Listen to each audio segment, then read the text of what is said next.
Hello, welcome back to Think Big Digital.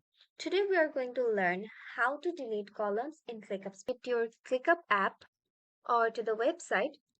Now open the space where you want to delete columns.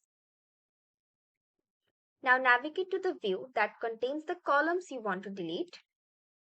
Go to View, tap on List. Now here you can see my to-do list and different types of columns.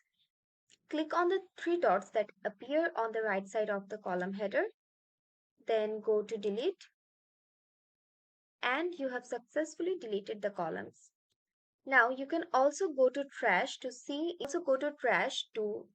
undo your column.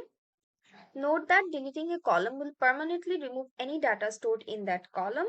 So be cautious when performing this action. If you simply want to hide a column temporarily, you can use the hide column section. You can find the hide button right beside the customize and you will be able to hide your columns.